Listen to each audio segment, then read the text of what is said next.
ভরবেগ এবং শক্তির সংরক্ষণশীলতা নিয়ে আজকে আলোচনা করা হবে।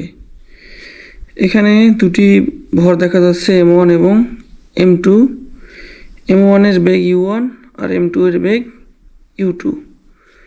এটা একটা সমতলের উপর একই রেখা বরাবর একই দিকে চলছে, কিন্তু m1 এর বেগ u1 m2 এর বেগ u2 অপেক্ষা বেশি, অর্থাৎ u1 is greater than u2 হওয়ায় চলতে চলতে কোনো এক সময় গিয়ে এরা ধাক্কা খায়, m1 m2কে ধাক্কা দেবে। এর ফলে m1 m2 উভয়ের বেগ পরিবর্তিত হয়ে যথাক্রমে হয় v1 এবং v2। সংঘর্ষের আগে ভর দুটির সম্মিলিত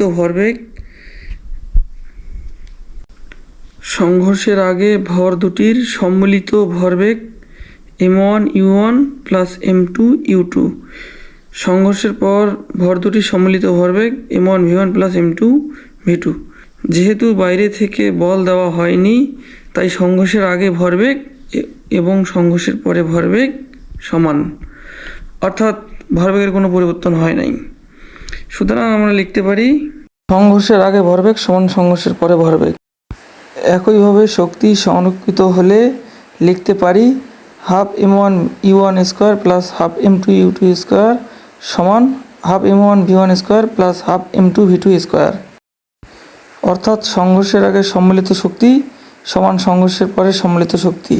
সুতরাং m1 ও m2 ভর দুটির মধ্যে স্থিতিস্থাপক সংঘর্ষ হলে 1 ও 2 নং সমীকরণ, অর্থাৎ এই যে 1 নং এই যে 2 নং, এই দুইটি সমাধান করলে v1 এর মান আর v2 এর মানের সমীকরণ দুটি পাওয়া যায়।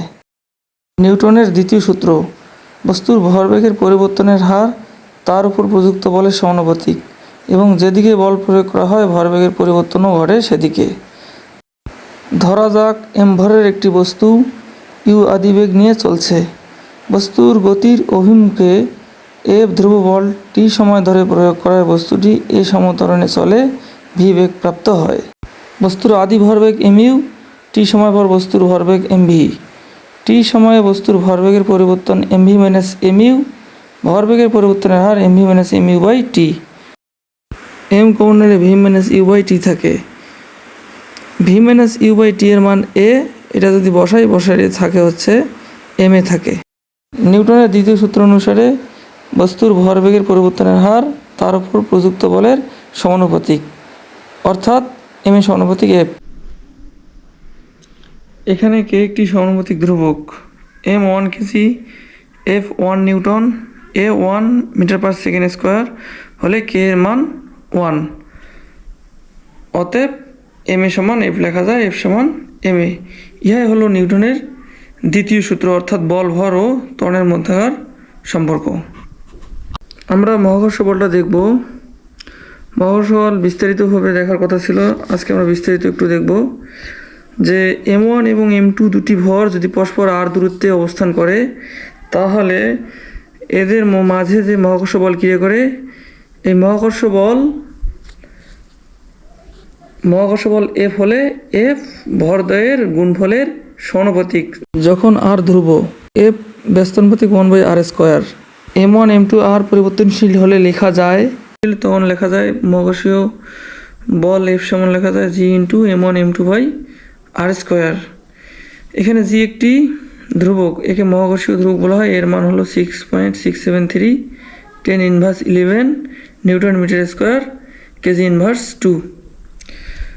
এখন দেখি এই একটা যদি এটা হয় পৃথিবী, এর কেন্দ্র থেকে পরিধির দূরত্ব অর্থাৎ ভূপৃষ্ঠের দূরত্ব r, অর্থাৎ ব্যাসার্ধ r হলে এর পৃষ্ঠে যদি m ভরের একটি বস্তু থাকে, তাহলে এই বস্তু উপর অভিকর্ষ বা মহাকর্ষ বল F সমান লেখা যায় g into small m capital M by r square. এখানে যে বস্তুটি আছে m ভরের, সেই বস্তুটির ওজন W সমান লেখা যায় mg। আমরা জানি অভিকর্ষ বল এবং বস্তুর ওজন সমান, অর্থাৎ W সমান F লেখা যাবে। এখন মান বসাই দিলে উভয় সাইডে স্মল m কেটে গেলে g সমান gm বাই r স্কোয়ার। ইহাই পৃথিবীর পৃষ্ঠে অভিকর্ষ ত্বরণের রাশিমালা। পৃথিবীর পৃষ্ঠ থেকে এই উচ্চতায় অভিকর্ষ ত্বরণের রাশিমালা g ড্যাশ সমান gm by r plus h whole square. এটা যদি পৃথিবী হয়, পৃথিবীর পৃষ্ঠ থেকে এই উচ্চতায় যদি এম ভরের বস্তুটি রাখা যায়, তাহলে সেই সমীকরণ এটি। এখান থেকে ক্যালকুলেশন করলে পাওয়া যায় আর স্কোয়ার কমন নিলে ভেতরে থাকবে 1 plus H by R whole square থাকবে। জি এম বাই আর স্কোয়ারের মান জি, অর্থাৎ জিটার সময় লেখা যাবে G by 1 plus H by R whole square. তাহলে এই সমীকরণ দিয়েও আমরা ভূপৃষ্ঠ থেকে এই উচ্চতায় অভিকর্ষ ত্বরণ জি ড্যাশ নির্ণয় করতে পারবো।